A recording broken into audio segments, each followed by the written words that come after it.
Hello, everyone, and welcome to the Wezesha Vijana podcast, a podcast dedicated to preparing this generation's young people to succeed in the job market. My name is Irene Werimo. I'm a youth employment specialist, and today I'm joined by my colleague or co-host, Sharon Amuya, a communication specialist in the humanitarian sector. Join us as we embark on this journey today on this episode where we discuss the limitless opportunities that young people have within the technical and vocational space, and we also debunk the myths that surround TVETs. So I'm going to begin with a quote by a very famous person, to be precise, the former UN Secretary General, Kofi Annan. So listen to this. Knowledge is power. And information is liberating. Wow, quite powerful, quite strong, Irene. I know. When I read this quote, I just remembered a story that I saw on WhatsApp the other day. Somebody in one of the groups that I'm in shared the story. It's called The Story of the Two Kenyan Sons by Ken Okwara. And the story of the two Kenyan sons goes like this. So we have Kamau. Kamau runs an electronic shop up on Nyamakema. And we also have Patel. Patel runs an auto spare shop up on Kirinyaga Road. Okay. Typical Kenyan Kamau and Patel. So both of them, they take their sons to JKUAT and they're enrolled in the same course. Now, Patel's sons commutes from Parklands to Juja every day, while Kamau's son lives in Juja. Perhaps one of the two-bed sitters up Juja, up Karibu.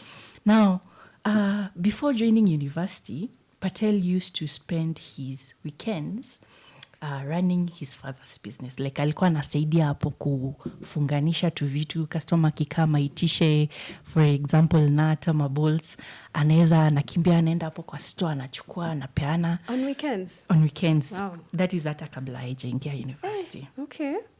Now, during the long holiday breaks, he would even be given the opportunity to take over. For example, Saturday, when his dad is rushing to a meeting there in Parklands, yeye ndo ako in charge. Yeah, that's a good opportunity. I know. On the other hand, Kamau's son, whom we'll call Kamau Jr., so he decided that Nyamakema is not the best place for somebody who is studying at JKUAT. So akasema yeye atafocus on his degree and he wants to seek a better job than his dad. That's a choppy. Exactly, that's a choppy. So Patel's sons, whom we'll also call Patel Jr., Patel's son, continues to supervise at his father's place during the long breaks and so on. Okay. So eventually, the two of them, they graduate from JKUAT. Immediately, Patel's son takes over the supervisory role in his dad's shop. How did Patel get to graduate? See, he was taking the course at JKUAT. But he was working in the auto spares shop. Yes, oh, so he was working studying. On weekends. Yes, he was working during the weekends. Okay. So immediately they both graduate. Patel's son, that is Patel Jr., akaanza immediately job kwa babake. Hey, the lucky one. I know, connections.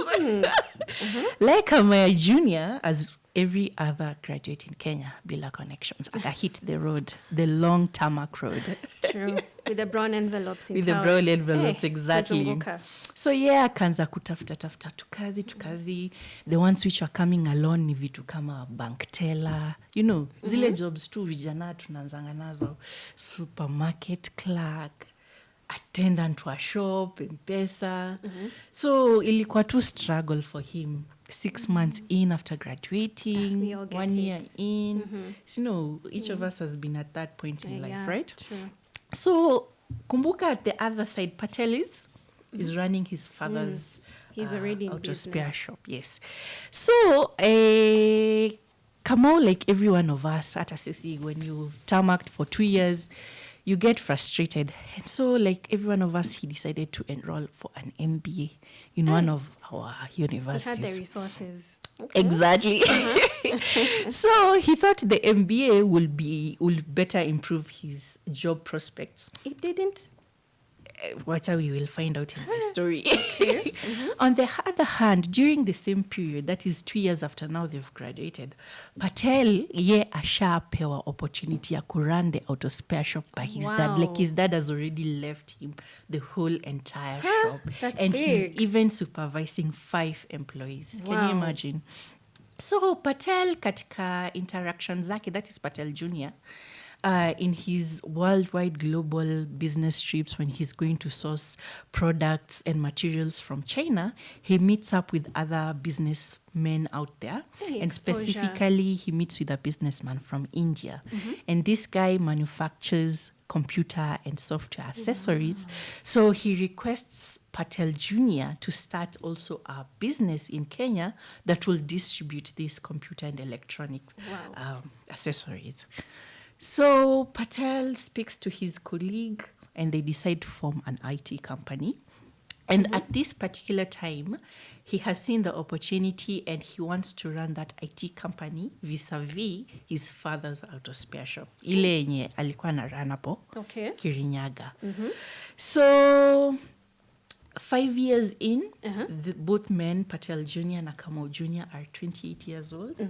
Patel Jr. ameweza approach so many companies, make presentations. His company is growing, just like you've said. Ameweza get deals. And he's now decided, hata hiyo auto spare shop ya babake wachache, bro yake run, because his IT company is really big, so he wants to focus on the IT company. Kamau Jr., yeye, graduate from his MBA. You remember the MBA that he was undertaking? He has graduated from it, and now he's tamaking again for that job. Guess what? He ends up finding a job, finally. Wow. As a supervisor in Patel's IT company. What? Exactly. That's crazy. I know, that's crazy. So this is a life story which most of us young people follow. Maybe if I ask you, Sharon, if you were to do life again, who would you want to be? Would you want to be Patel Jr. or would you want to be Of course, I'd want to be Patel.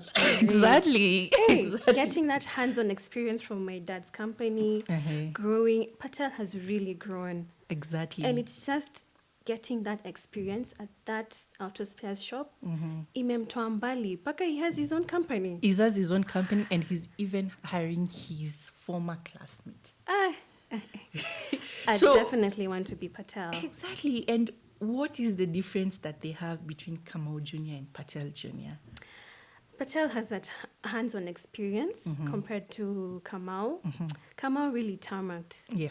It's okay to put your education on the fast front, but I feel like getting that, field work experience, and he got it from his father, his father's workshop. I think that's the way to go. Even though it turned out to be a sad story for Kamau, big up to Patel, wherever you are. Exactly. We're looking up to you. Exactly. Yeah, so many people do not actually believe this, but that is exactly what technical and vocational skills or education is about.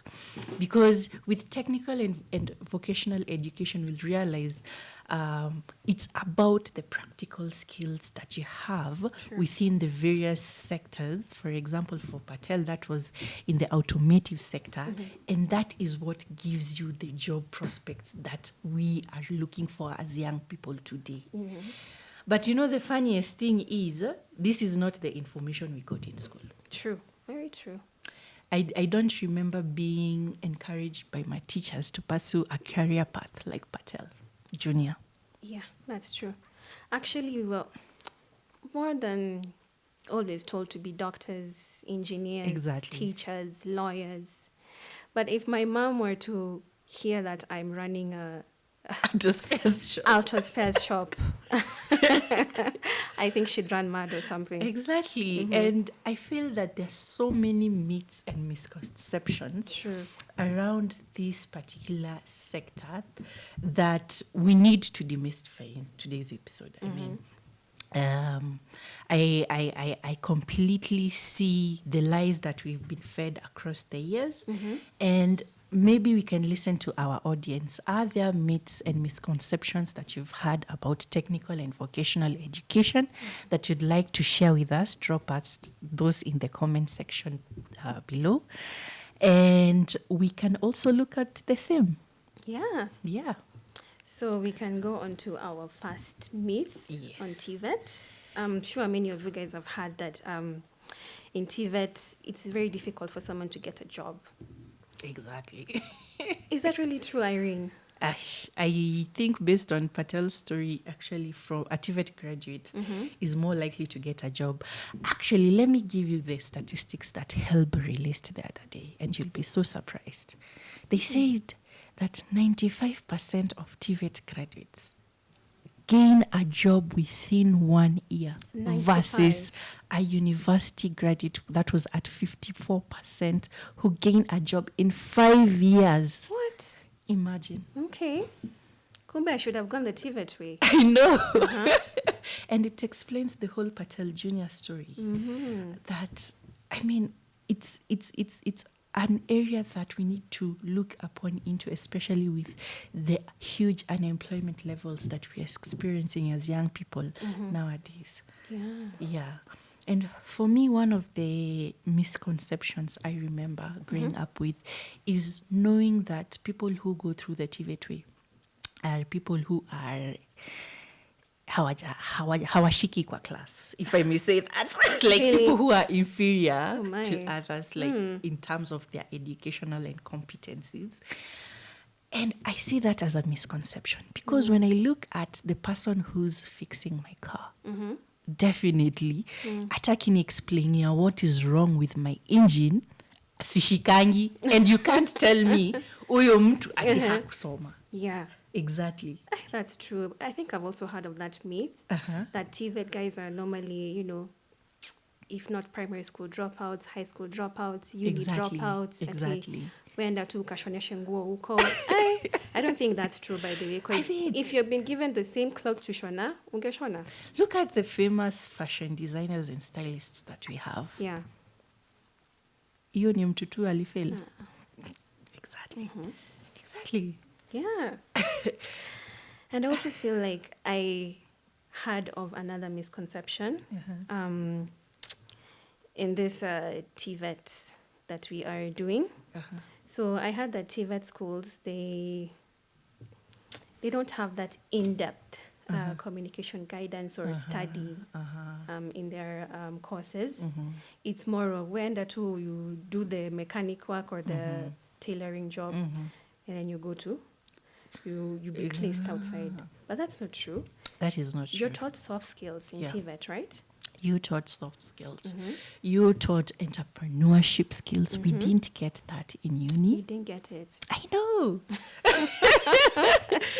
You taught how to interact with customers. You taught how to manage your business. Wow. I mean, I did an economics course, and I was never told such things. But you see, a person who's graduating from a TVET learns how to negotiate with customers, learns how to communicate, learns all these things. Yeah, also in terms of financial literacy. I know. They are also taught financial literacy. Wow. Which is quite interesting. Yeah, I think they're way ahead of us compared to guys from uni. Exactly. I think it's something that we can learn from as young people and people within the professional space, especially for the young people who are listening out there. And you're looking at pursuing or you're deciding on what career choices you'd want. I'd advise that you become open to the options that are available. We are not saying TVET is better than a uni degree. We are not saying that it is worse. We're just saying that you need to be open-minded about the options that are available and look also at what is in demand in the employment space currently. Yes. So guys, today we have learned about the opportunities that are there within the technical and vocational education space. And I'd like to also mention, if you'd like to know more about this, you can follow us on the Wezesha Vijana project. Wezesha Vijana is a partnership that is there between Catholic Relief Services and Safaricom Foundation, where we empower young people with the technical and vocational skills to enable them to be employable in the long run. So tell us, where can they follow us? Where can they learn more about us? So you can follow us on our social media handles. We are at X, at TRS Kenya, and also at Wezesha Vijana Program. You can also use the hashtags TVET Skills Inalipa or hashtag Vijana Tuomoke na Skills to follow the conversation. Thank you so much for joining us today. You are joined by myself, Irene Werimo, and my co-host, Sharon Omuya. To our guests and our viewers, continue the conversation on our social media page. We look forward to more conversation on this particular topic. Until the next time, see you again.